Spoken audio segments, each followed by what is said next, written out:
You've got a lot to do. Wouldn't it be nice to have a little less on your mind?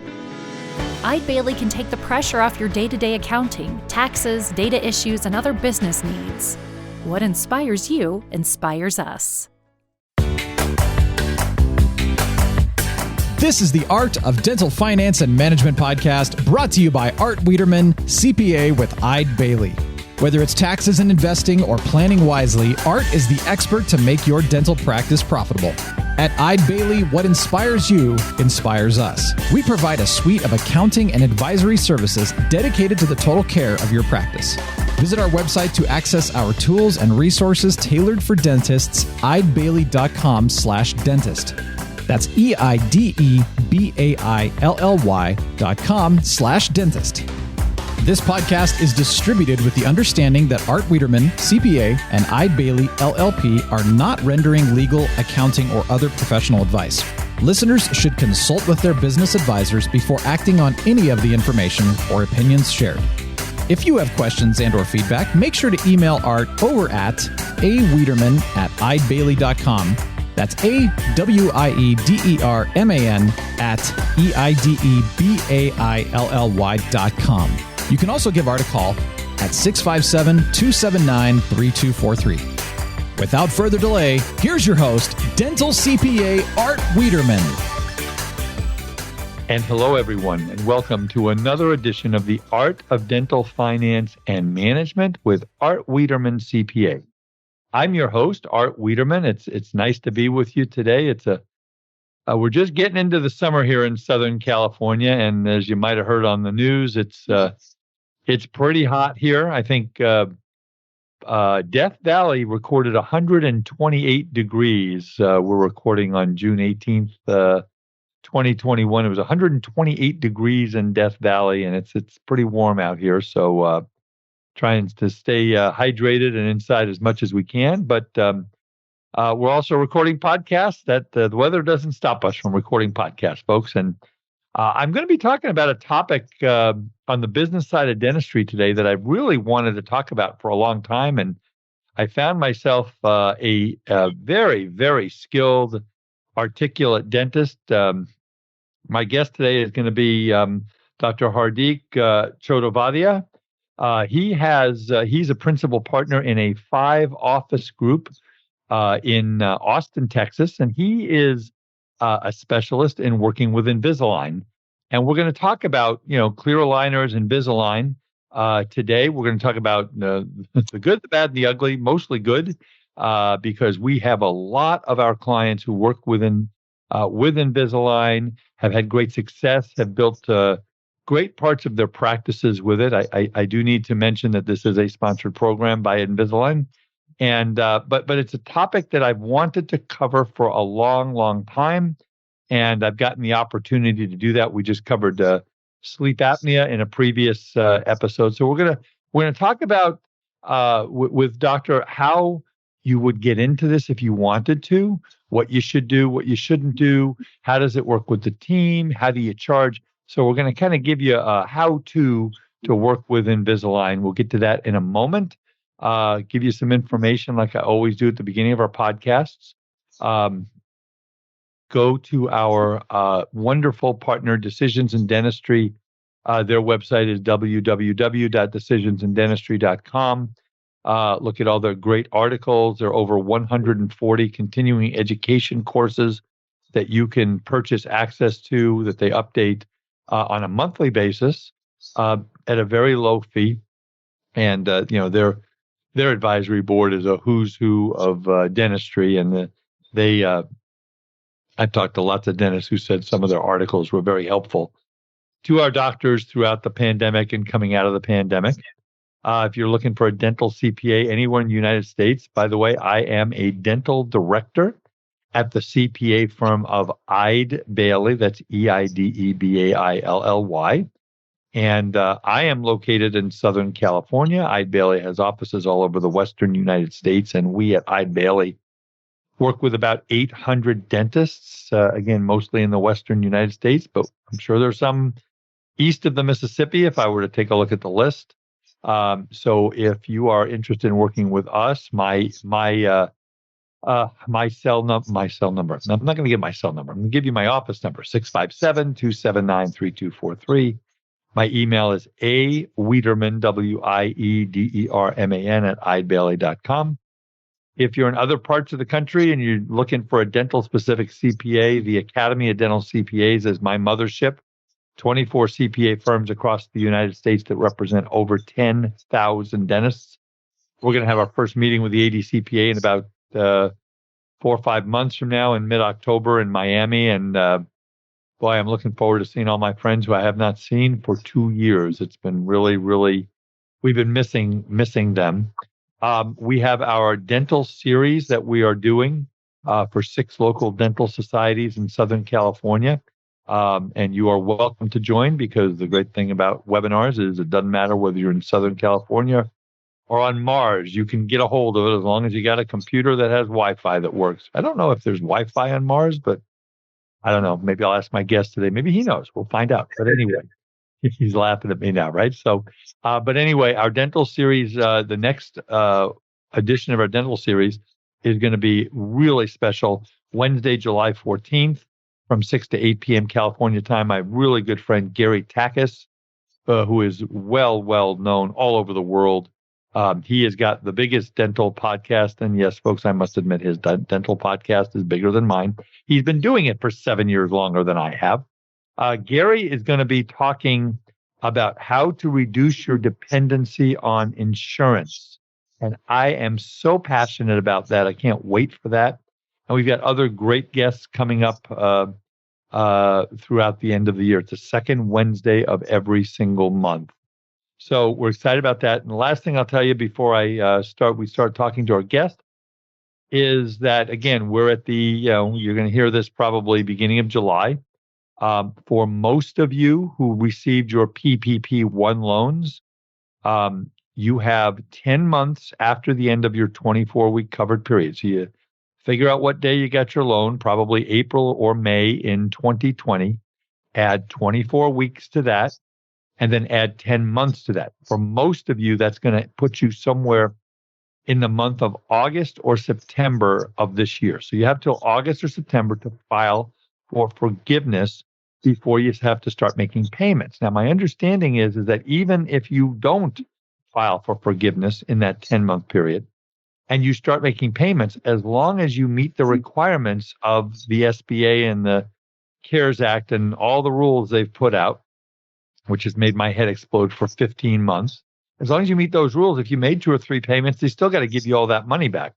So, but we're trying to get, we're doing these projects for our doctors, helping them with forgiveness and the employee retention tax credit, mostly by the end of July. So, if you had a 50% or greater reduction in your gross receipts net of patient refunds, probably in the second quarter of 2020, you could, even though you have filed for forgiveness, qualify for tens, if not hundreds of thousands of dollars in employee tax credits. We have in our dental group, I think we're close to 100 of these that we've done. Now, not everybody had a 50% reduction.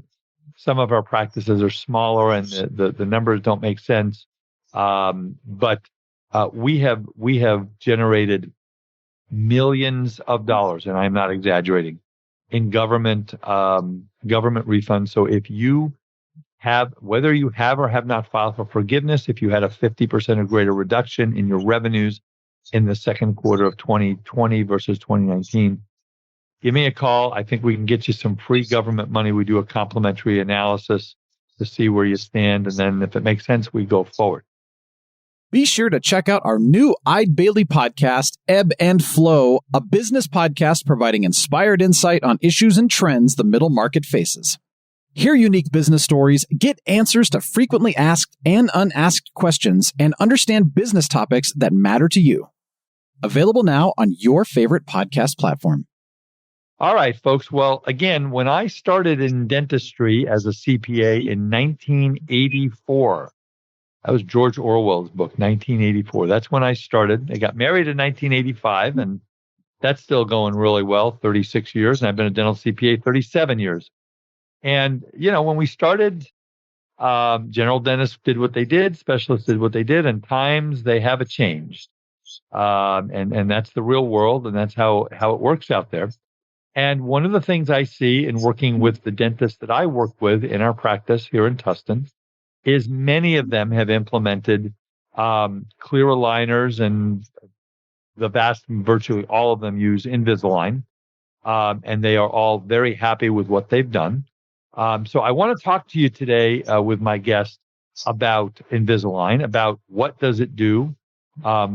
Should you implement this into your practice? And if you do, what are all of the do's and don'ts and the best things and the best practices? So my guest is Dr. Hardik Chodavadia. He's a partner, as I mentioned earlier, in Enamel Dentistry, which is the name of his practice. He and his partners have 5 locations in Austin, Texas. So he's got lots of experience with this.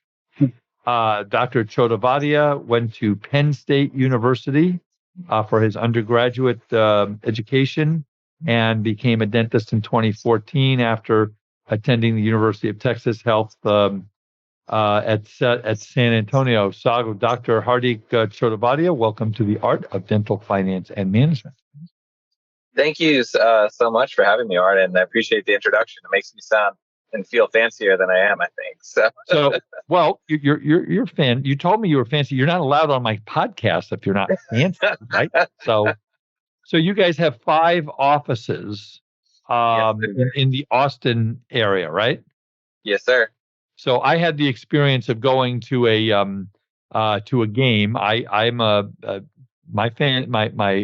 listeners know I'm a USC fan, and for those of you in South Carolina, that is not University of South Carolina.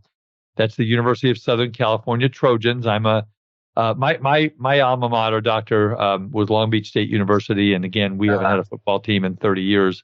So I've adopted the SC. So I flew with my dear friend Dr. Phil Potter and his son Michael, who used to be in the band at SC. I flew to Austin. I'd never been to Austin, and I sat there with 105,000 of my closest friends. And wow, you guys are passionate about football, aren't you? Yeah, I feel like football is almost like a way of life down here. I like to think that like the happiness of the city almost depends on the success of the football team to a certain degree. Definitely, half of my family went to the University of Texas, so definitely the people around me are a lot happier if the football team is doing well. Well, so. My wife's brother went to the University of Texas. One of my best golfing buddies went to the University of Texas. It's a fantastic school. I get to walk around the campus, and but I'll tell you what, when you got the governor of Texas and Matthew McConaughey up on the big scoreboard doing hook 'em horns every 5 minutes, I didn't think we didn't have a chance. And pretty much Mr. Ellinger and his friends wiped the floor with us after about the first 10 minutes of the game. But right. Who knows? Hopefully it's a new day, but we'll see how that goes. So as much as I'd like to talk football with you for the next 45 to 60 minutes, it's not going to happen. Tell me about your journey. We know you went to school in San Antonio, went to Penn State, but tell us about your professional journey and how you got to where you are today. Yeah, absolutely. So specifically, with clear aligners, I graduated dental school in 2014. We had some education, a university course, which I actually teach a little bit from a line that kind of helped us dabble in it. And, to be fair, it was a good course, but at that point, when I was in school, I was more focused on how can I prep a class 2 than, how I was going to move to clear aligners. So maybe, not as much focus, but after I graduated at my first associateship, I worked with a big group that did a decent amount of Invisalign. So I didn't do much, but I took over a couple of cases from the previous associate. So, and it was good to dabble, but I didn't have as much understanding of ortho overall and Invisalign specifically. And we had a couple of really good courses that kind of helped me feel a little bit more confident about that. And then we ended up after my first year moving to Austin and opening up our first practice. And one thing that I learned really quickly is the patient population that we treat here in Austin is a lot different than what I treated in suburban Dallas. A lot of the majority of my patients are 25 to 35. Like really, really young professionals, a lot of just generally like really healthy stuff where, I was doing tons of crown and bridge and stuff like that. And that was, significantly less, a lot of early perio, some, operative and stuff like that. But we found quickly that there was just a demand for clear liners. Invisalign was, people know, brand name. And so there was a demand for it within our practice. So it was one of those things where it's okay, we got to figure out how to do this because people want it, Well, and if you've got a practice like you were saying, you've got 25 to 35-year-olds. These are when I'm a little older than you are, doctor. I'm a little older than most people that I talk to. We used to call those folks yuppies, young. I don't remember what that means, but yuppies are young professionals who are moving up in the world, and so these are people that want to look good, that want to have to make an impression on customers or clients, get jobs. So having straight teeth is a big deal, right? Exactly. And, we found that was, again, in demand service, and people wanted to talk about it. And so that kind of forced us to be like, okay, we need to figure out how to do this.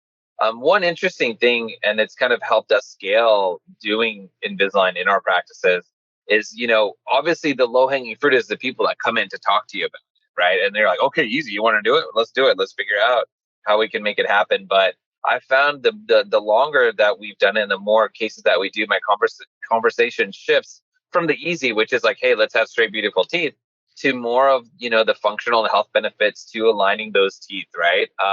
And that to me, as also just like as a dentist, is a much easier conversation to have.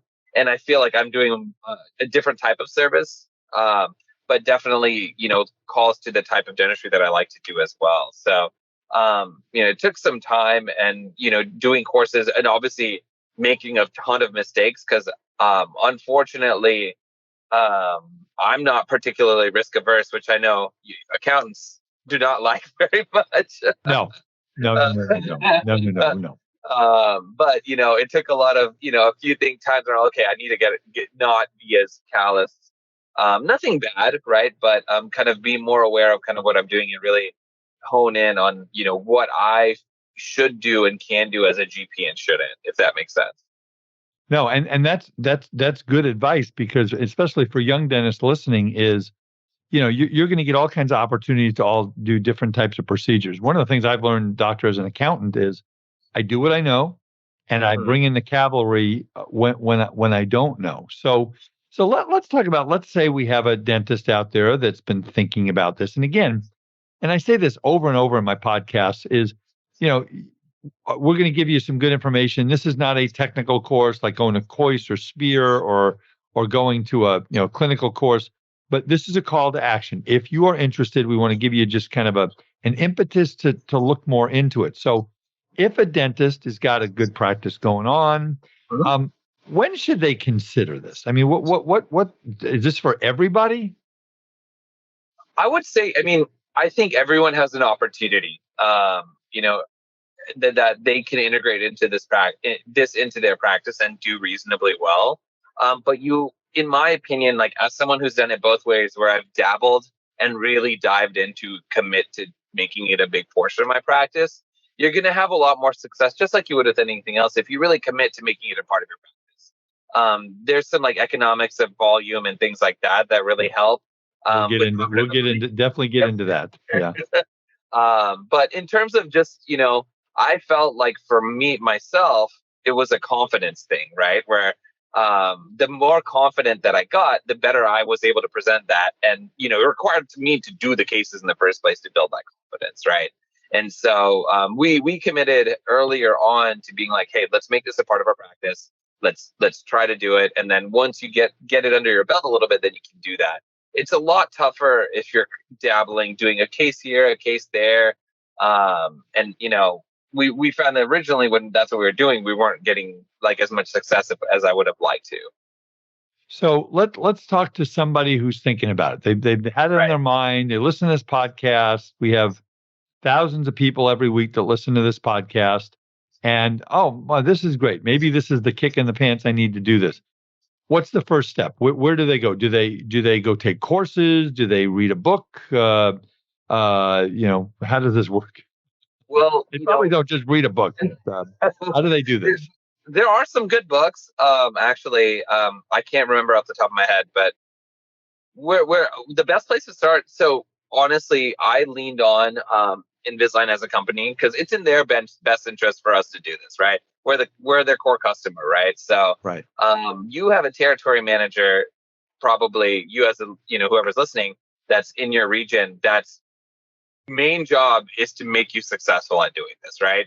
And so I am super annoying to my territory managers, but I lead on them and have them get me the resources that I need to get better, right? And so that's where I would start. Find out who your territory manager is and be like, hey, I want to start doing this. Help me. What courses can you connect me with locally? And what should I do remotely that I can to get better? Right. Does Invisalign have, I mean, let's say they sign up on, do they have training? They do. And I think it's decent. I would personally, I would do the online training. The in-person course is okay, but do the online training. You can get certified for it. It's like a day. And then it gives you the baseline knowledge to sort of get started. If you are really wanting to get started, there's, and I know we'll probably discuss this later, but Align has a multitude of products, which can be confusing. But if you're just wanting to get started, there was a specific direction that I would personally point you towards that kind of streamlines the experience and stops you from making the mistakes that I did clinically and diagnosis wise as well. So what would that be? What direction would you suggest someone would take? So Invisalign has a really cool product called Invisalign Go. So streamlined platform that's, in my opinion, designed to create an easier experience for the clinicians that may not have as much experience. And that's typically what I steer a lot of our associates to kind of look towards when they haven't had much experience. It's a product that it's limited in what you can do with it, which is good.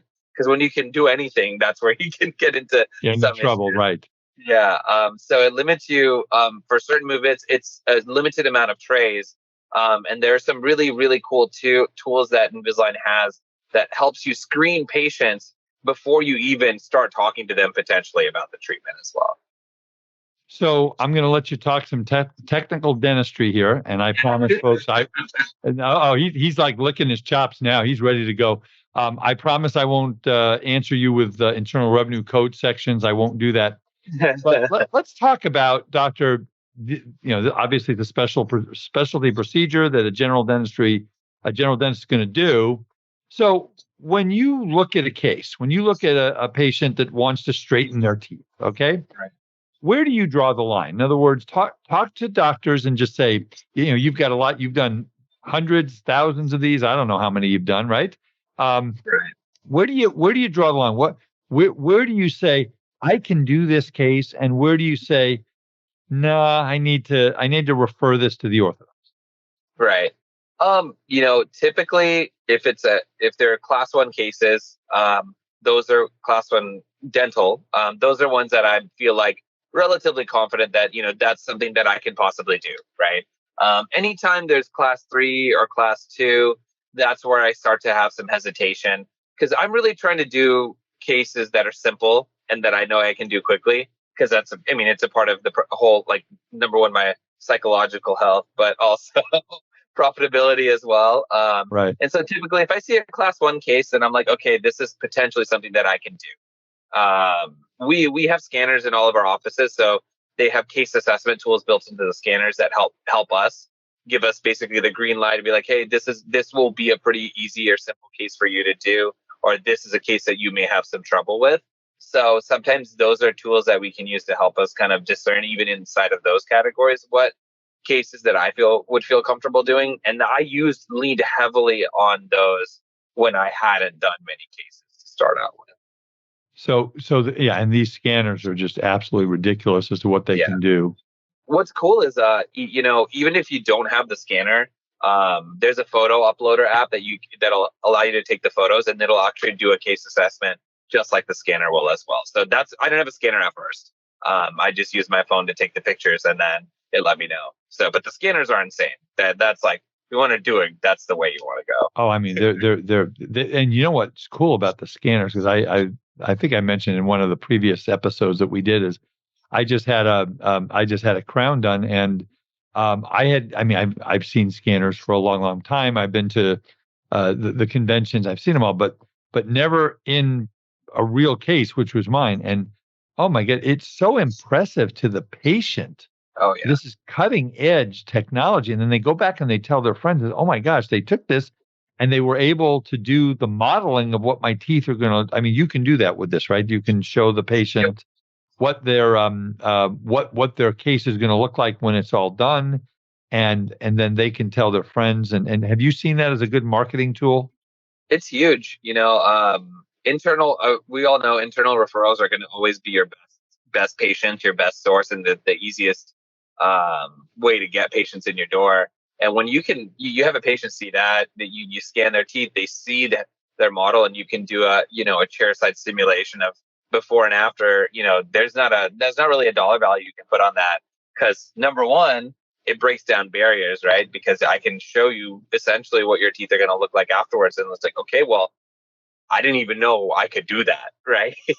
Right. I have no idea how many times I've heard that when I've showed a patient that, and they're like, I had kind of wanted to do that, but I just didn't think it was a thing that we could fix that. And so it's hard to put a price on that. And of course, the patients have seen that and be like, yeah, my dentist is awesome. He has this crazy machine, and like I was able to see things, and he was able to show me my teeth. And what I usually tell patients, especially with the scanners, like I like to go over the scanner, use the scanner as an educational tool. It's like, I want you to see what I see, right? Because it helps me explain your teeth to you when we can be on the same level. We're seeing the same things, right? And that's again invaluable, right? That's like ways to build trust, and that's like that's, as a dentist, that's our number one job, is you need to build trust with the patient. It's so the hardest thing to do. Well, and the other great thing about this is that, I mean, and I've talked to my friends about this who have gone and done this, and it's like, well, why do I have to go somewhere else? Why can't you do it? And they know you, they know your team, they trust you. Like you just said, you built the trust, and you can do it in your office, and they don't have to go anywhere else and anything else. So, we talked about, you were talking about Invisalign Go, and what are the other products that a dentist might use with Invisalign? Sure. I can tell you the products we use regularly. Yeah. We use Invisalign Go. Primarily, I use the comprehensive product. A little bit more freedom to do things. There's no restriction on the number of trays, very little restriction on the type of movements. It's kind of that's like the flagship product, right? And then we have products like Invisalign Express, which really minor touch-up cases. You're looking at, a few, 5 to 10 trays, right? So really quick treatments, really small things that patients want to do, and you can get it done very quickly. And those are the primary products that we use. They have some in-betweens. Invisalign Go, they have, is kind of similar to a product called Invisalign Moderate. Again, Moderate is limited movements, limited number of trays. They have, if you see a lot of children, they have Invisalign Teen. They have this thing called Healthy Start. Like they have a lot of really, really cool things that you can use. For me, especially as a group with associates and new doctors and trying to learn the primary products, we try to keep it simple. It's typically comprehensive Go, or depending on the case. Now, talk about, I mean, obviously, orthodonture in a lot of people's minds is for kids. Right. But obviously, lots of adults have orthodontic work done, like you were saying, 25 to 35 and older. All three of the Wiederman family members have had their teeth straightened. Yours truly is probably at the age of almost 62, probably not going down that road, I think. But, but again, people want this service. And, especially now coming out of the pandemic, they've got money and stuff like that. So let's talk about how you market this service. In other words, Sure. You've got kids. Now you've got 5 offices. So I'm assuming that you do most everything in your offices, right? A lot of stuff. We try to keep as much stuff in house because, like you said, we found just like everyone else, they're like, hey, why can't you do it? Right. We've started to bring in certain specialists and things like that, and we found that it's just people feel a lot more comfortable, and there are, there's so many times where I'll refer to a specialist, and I have some specialists that we work here with in Austin, and the patients just don't go because they're just like, well, it's just like a whole thing and I have to go somewhere else. So having that available in-house, even if it's at another location, we find that there's a lot more follow-through with patients. Now, what about, so like I say, as far as marketing, do you do, I'm assuming you have a website, you do social media, what everybody does.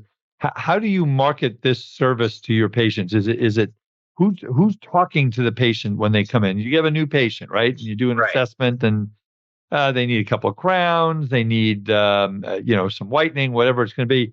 And then, are you talking to them about this at the first visit, second visit? How do you approach the patient, especially the new patient? How does that work? Right. So, it starts from the beginning, right? Like, if we want to be successful, like, the whole team has to kind of be involved in kind of thinking about this throughout the patient's journey. And it starts with the paperwork. So our paperwork has a lot of dental questions to kind of to help us kind of guide what that first appointment is going to look like. So they'll ask them if, we want to gauge interest if they are interested in straightening their teeth, if they have the crooked teeth, or they're interested in, they have issues with their bite and things like that. So then mentally, for us, like my assistants, our hygienists and clinicians or dentists, you can prime how you're going to have a conversation with that patient if there's something specifically they've mentioned, right? If they've mentioned that, then the opening for that is very easy, right? Because they're like already kind of thinking about that. They've teed you up. Exactly. And that's, everyone can do that. The tougher ones are the ones where, you see the benefit, right? I think the statistic is like 60% of your patients have some level of malocclusion that they could benefit from clear aligners. Right now, that's like an Invisalign stat, right? So that's supposed to, hype us up and make us, sure. We can do it on everybody, right? But that opportunity exists, but opening that conversation is tough, right? And the last thing, all of us dentists, we don't want to be salesy, right? Like, that's like the main thing. We never want to feel like we're pushing things onto people. And so it's just, it starts with a conversation about health, right? And typically, when the assistant is talking to them, they may notice like, hey, I see you have a bit of crowding here. Is that something that you've thought about, or, thought about correcting? Or the hygienist will talk about it while they're doing their cleaning. And then a lot of the conversation, if there's crowding or, adjustments to their bite that can help the long-term health, I always frame it in the idea that's like, hey, my goal is to do as little dentistry as possible, right? And then, clear aligners could potentially be a part of that if we can align your teeth and your bite. That gives your teeth a better long-term prognosis to limit the amount of work that I have to do. And that's I feel like speaks to a lot of people. I want to take a minute. So, doctor, again, you work a lot with this company, with Invisalign. If somebody has a question and they want to talk dentist to dentist, can they email you? Can they call you? How would they get a hold of you if they had any questions? Yeah, email me, or message me on Instagram. Okay, what's your handle on Instagram? It's just HAR, the first three letters of my first name, HARCHO, as an ostrich. So, okay, that's Instagram is somehow the easiest way to get in touch with me, and it's sad, but emails, I feel like slip through. Even I'm on Instagram. My goodness. So there you go. Follow me at Arthur Wiederman. You'll see exciting things like like my golf game. Haha. So anyway, but all right. And then I'll give up. We'll put the doctor's email address in the show notes. I'll use the same one that I sent you the invitation for. Yep. So let's get into my favorite topic, doctor, which is money.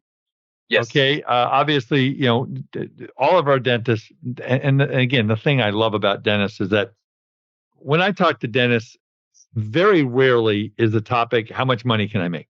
It's always about how can I do the best job for the patient? How can I best improve the quality of life of the patient? And you're the same way, as I'm sure your whole group is. But, I'm the CPA on the program. So I know that there is a cost to buy the trays from Invisalign, and I think they give you a break the more you buy, right? So let's start with, what does it cost? What does it cost to get started in this thing? I believe, and I could be wrong because it's like you said, it's based on volume, so we pay a slightly different lab fee because we have a high volume. But I know there's some nominal fee to get credentialed to get started, and then per case, I believe if you're under a certain tier, then it's about $1,800. Yeah, right? that sounds about right to me. $1,900 per tray. Is it the same for an adult as it is for a child? It depends on the product, right? Right. And so 1,800 is a comprehensive. And this is why I really like Go as a product and why we used it a lot is that I believe it's $1,350 for the Go, which is a huge difference,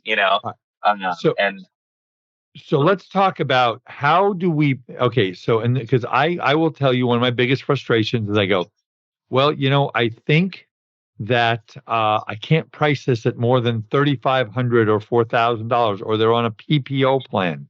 Mm-hmm. Remember, I said I don't like PPO plans.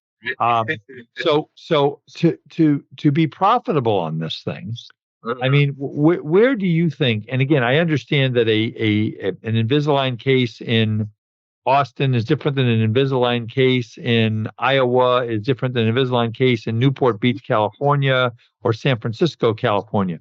But I mean, do you have a multiple you use? Do you have if someone's getting started, if they're on a PPO, they're unfortunately stuck with whatever the PPO will the contracted fee. But if we're talking a fee for service situation here, right. What advice can you give to dentists on how to price this? What does your group look? I'm not saying you don't have to tell me what your price is, but how do you look at it? Do you look at it at multiples? So how do you do that? When we had started essentially with using Invisalign as the product, we knew that we were trying to scale it, and so we were probably priced a little too low. But after scaling and getting the tier discounts, now we're well in a better position than we were. But initially, we were charging I looked at the market rate. This is where the territory manager helps because they know how much everyone is charging. So I looked at, I was like, I don't want to be the most expensive, but I don't want to be the cheapest either. I want to be somewhere in between while still, maintaining a good profit margin. And so we looked at that because I really do believe that, the service and quality of stuff we were offering is really good. But I also know that there's some awesome dentists out there. And I'm like, I'm not as good as that guy, We need to send you to a confidence course. More than him. He's way better than me. So, it was maybe a little bit more psychological than financial. But we looked at it. It was like, hey, we have that like $1,800 lab fee. And so what, 2 times that is what, 3,600? Is that math right? Right. We're required by law to do math on this podcast. So yes, that is correct. Yep. There you go. And so originally, we were charging about $5,500 for our cases, which was a little bit on the high end for here, especially comparing to some of my colleagues that were really good at charging less. So we dropped our fee close to around $5,000, right? Okay. And I felt, and it was at a good point where I was like, we're still, it's not the most profitable thing that we're doing by far, but there's such a demand for it, and I felt like the volume that we and you're finding that it has been profitable and it's added dollars to your bottom line? Absolutely. Especially, the more cases you do, you earn certain tiers, so you start to get percentages off those cases, your case fee, your lab fee. But truthfully, the bigger advantage was I honestly found myself doing more general dentistry as a result of doing Invisalign, right? Because once we were finishing aligning their teeth, people started talking about it. It's like, well, my teeth are straight, but they've kind of worn down in different places. So can we do some bonding afterwards? Can we do some veneers or something? Yeah. Exactly. So not everybody, but I was doing a lot more cosmetic dentistry as a result of people doing clear aligners afterwards, and also we were doing a ton of general dentistry for people who were really in a rush to get started with their clear aligners. We're like, hey, we got to get you healthy first. And then a normal patient's like, yeah, I'll take my time. But this patient's like, oh, we can do this? Well, let's get this done as soon as possible so I can get started on my case. Well, but here's another thing for right now is Um, you might have heard we had a pandemic the last 15 months. Right. All the weddings and bar mitzvahs and graduations have been put off, and now they're starting to reappear. So I'm going to guess, doctor, you probably get patients who go, okay, so my daughter who was supposed to get married last year, now she's going to get married this year. And God, I want to look really good. Can we do this, relatively soon or quickly? And you get some of that? All the time. You have no idea how many times people are like, well, my wedding is in November. So Can you straighten my teeth in the next 6 hours? we were at home for the last year, so it could have helped you anytime. Really? Yeah, there you go. Let's talk about integrating your team into all of this. So, I mean, how does it work in a traditional, you get a patient, say they're interested. I mean, how does it, what do you do? What does the team do? Do you do, I mean, is there study models involved or they're not? How does that all work?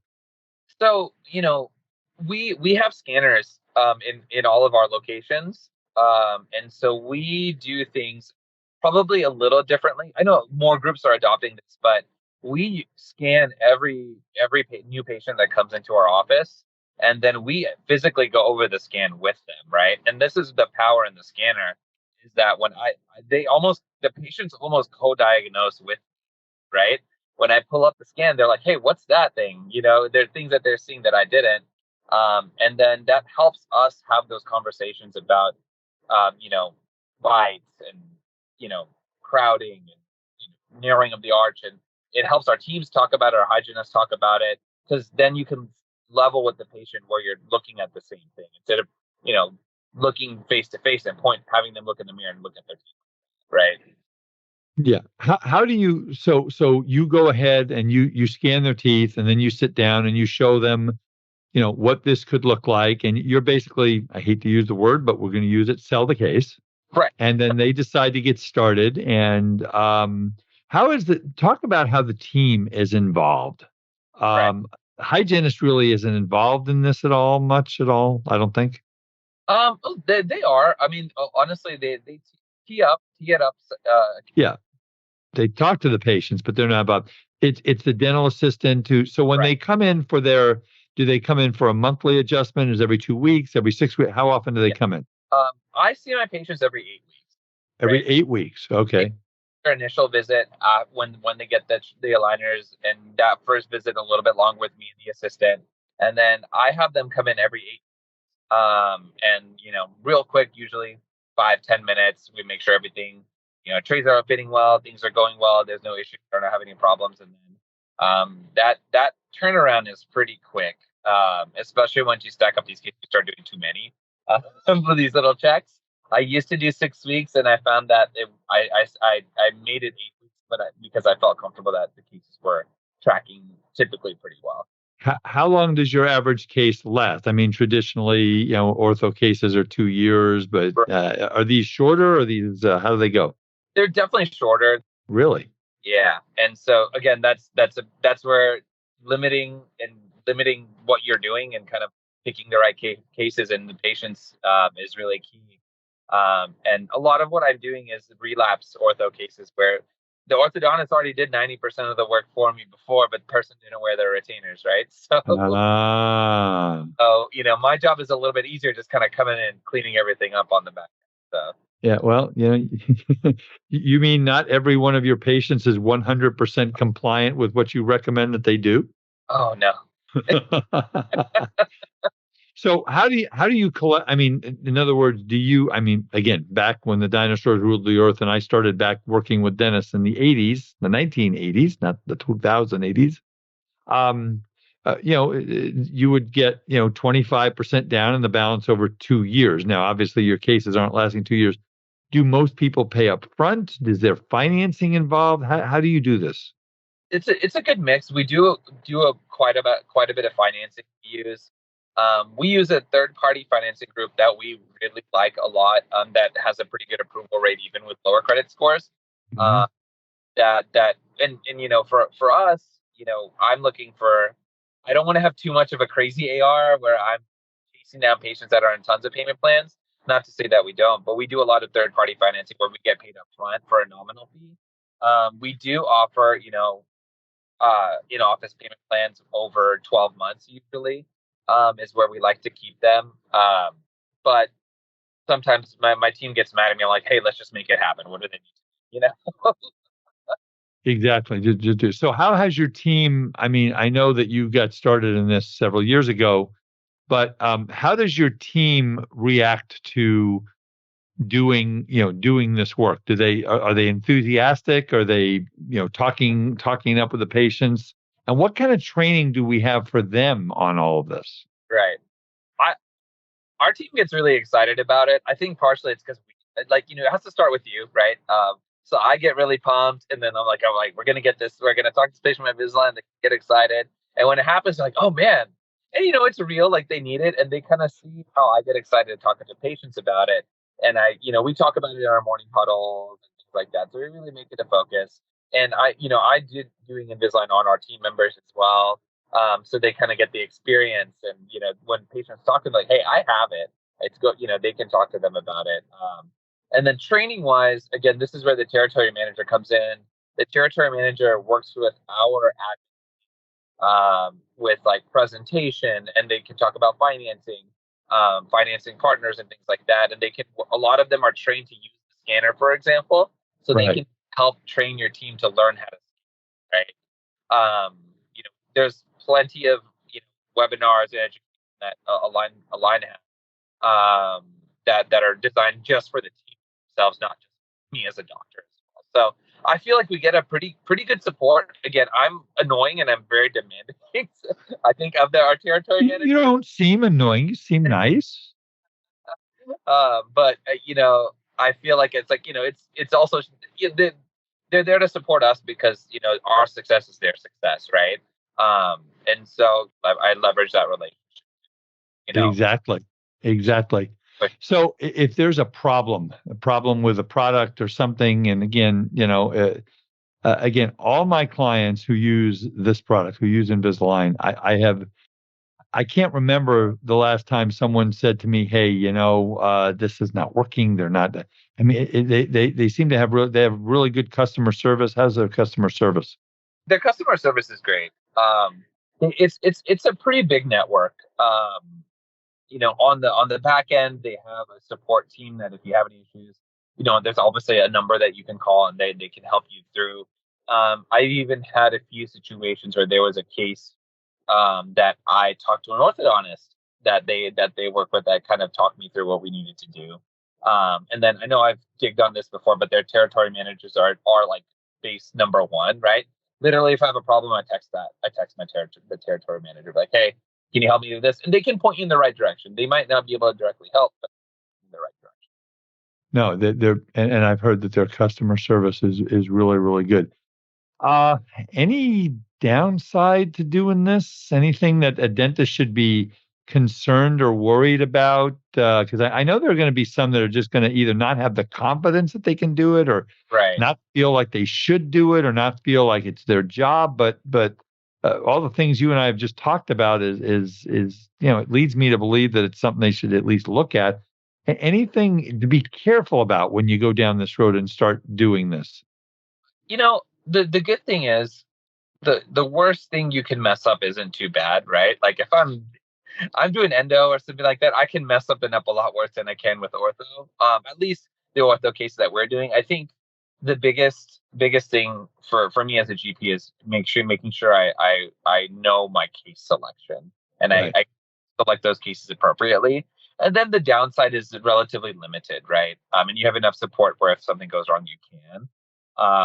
I think the biggest thing is if you want to do this efficiently and profitably, you have to be okay with doing the volume, right? And then, educate yourself appropriately to do that. And luckily, there are resources on the Align side and elsewhere that I found have been very, very helpful. I mean, there's Facebook communities and stuff like that are really supportive. Yeah, talk about that for a minute. If somebody wants to learn more about this, I know the territory manager is what you were saying they should reach out to, but again, the younger folks out there who listen to this podcast, and there's a lot of them, they are, again, I joke about the fact the reason I had children, I have two wonderful boys who are almost 27 and 32, and they, like the other young folks in this world, they do a lot on social media. So, Right. you said Facebook groups. I mean, what resources are out there for a dentist to get some help and answer questions and stuff like that? There's first and foremost, if a dentist, young dentist or older dentist, if you really want to do this well, there's a group called the AACA, so it's American Association of Clear Aligners. Really awesome, super supportive, really open group that has a ton of really great education. And they do webinars every Wednesday, and they're all recorded. If you can watch them all if you're a member. And I found those are extremely, extremely helpful, and it's a great organization to be a part of if you really want to do clear aligners well and learn how to do it in the GP office, right? American Association of Clear Aligners, AACA. I assume they have a website you could just Google. Yep. Aligners. Yep, they're awesome. Like that's really, that group is what gave me the confidence to do more of it, right? And there's a Facebook group called the Aligner Nation that's really, really great too. And it's just, people talking about their cases or issues, things that they've had gone wrong, things that have gone, that have gone well, and everything in between. So it's, again, really good community of people on both sides that help do these clear aligner cases really well. So I guess the message as we wrap this thing up, Doctor, and thank you so much for your expertise and your knowledge on this. I guess as we wrap this up, it's like anything else. You do what you do. You do what you know. There's not a huge, is there a huge learning curve to this? I mean, should the doctor not sleep for 3 nights before he or she does their first case, or how does that work? No, I think for me, I'm just kind of go for it as long as and be ready, right? And if you feel ready, there's products that can help you guide you through it, and if you use the appropriate things. I feel confident that if you go through the certification, I think it's something that you can dive into doing without too much heartburn. And I have lots and lots of dentists that have done that. And as long as you know when to call in the cavalry and when to ask for help, that's really important, because I'm sure you have some really good folks in Austin that if you need help with something, they'll help you. Absolutely. Yeah. And that's the main thing. I feel like I've only been a dentist for 7 years, and everything that I've learned, I think the hardest thing for me to learn, the most important, was when to know to ask for help. Like when to know I shouldn't do this and when I should ask for help. Exactly. And that's like with any type of a procedure, whether you're a dentist or an accountant or an attorney. Exactly. Any final comments, doctor, that you want to make to our listeners who are either they're in it and things they should remember, or if they're just considering going down this road, what they should be really thinking about? Yeah. I think ultimately, as someone who did very little and now we do quite a bit of clear liners, I think the main thing is if you want to do it, commit to doing it, or commit to learning as much as you can. Just like anything else, that life is short. So learn as much as you can and do what you love to do. And I think if it's going to be a part of your practice, I think it can be a really fun. That's another key thing. People love doing this stuff, so it can be a really fun thing to do, and embrace that. Yeah, and the other thing is you're going to change people's lives for the better. Folks, I'm telling you, I've been a dental CPA for 37 years. This is about, I'm going to say it again and again and again. This is not about fixing teeth or straightening teeth or doing root canals. This is about a better life, a better relationship, a better self-esteem. I mean, I guarantee you, doctor, you've probably had patients who have come to you after this and they have said, you've changed my life. And you give them the confidence to go out and get that job or what have you, and do all those things. That's what happens. Isn't that, I mean, don't you see that in your practice? Yeah, it's crazy. There's so many, that we've seen that, they're nice people, people that are afraid to smile, that are now smiling to get new jobs, get a girlfriend, all this crazy stuff after, just because, they feel good about themselves. Right. And there's it's hard to put a price on that. Right. We talk about just physical health, but mental health is an important thing. Right. Oh, exactly. Well, if I get a girlfriend, I lose half my stuff. So that's not going to work very well for me. Plus, I don't want to. My wife does listen to these podcasts. And so I got to be really careful. I'm just kidding. Anyway, Dr. Chodavadia, thank you so much. Again, if they want to get a hold of you, your Instagram tag is HARCHO. Yep, that's me. And then if they want to email you, what I don't know if we gave it out earlier. What's your email address? It's DR like doctor, and then same thing as my Instagram handle. So DRHARCHO at Enamel Dentistry. So Okay, doctor. so let me get that. It's DRHARCHO at enamel.com. Okay, very good. Dr. Hardik Chodavadia, thank you very, very much for your time. Hang with me till I take this out. I got some things to say at the end here. And I think we gave some really good information for those of you who are interested in working with Invisalign. A lot of my dentists do that. And it can be a great enhancement to your practice. And especially, when you talk to the folks in Invisalign, I'm sure they can help you with some verbal skills on how to get these patients to understand the benefits of the product and the procedure. So again, if you want to get a hold of me, folks, in my office in Tustin, I'm at 657-279-3243. You can email me at awiederman, AWIEDERMAN, at Eide Bailey, which is EIDEBAILLY.com. Make sure that you go to Decisions in Dentistry's website, www.decisionsindentistry.com. We will do a complimentary consultation for you. If you go and click the box on their website and you're interested in a dental CPA, you can come to me. You can go to someone at the Academy of Dental CPAs, which is 24 CPA firms across the United States that represent over 10,000. I keep saying 9. We're up to 10,000 dentists. And that's www.adcpa.org. Don't forget to file for your forgiveness for your PPP-1 loan if you have or you haven't, and you had a greater than 50% reduction in your gross revenues, net of patient refunds, probably in the second quarter of 2020 compared to 2019, then you've got a great opportunity to get tens of thousands of dollars of free government money. And we'll do all the heavy lifting for you. Again, give me a call. We'll be happy to help you with that.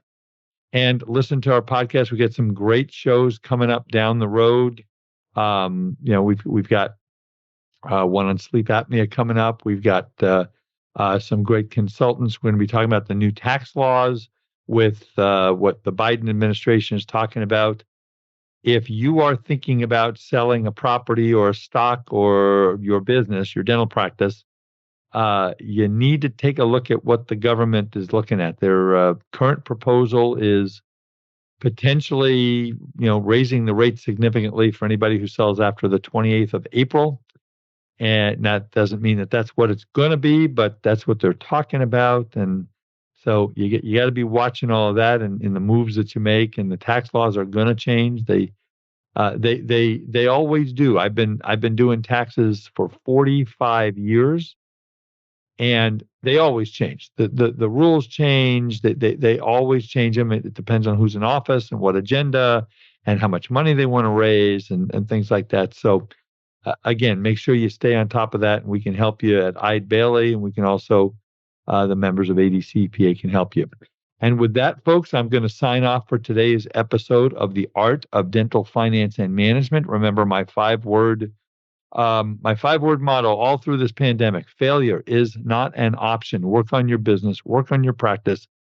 Find something. If you don't have the passion in your practice, find something to bring you the passion.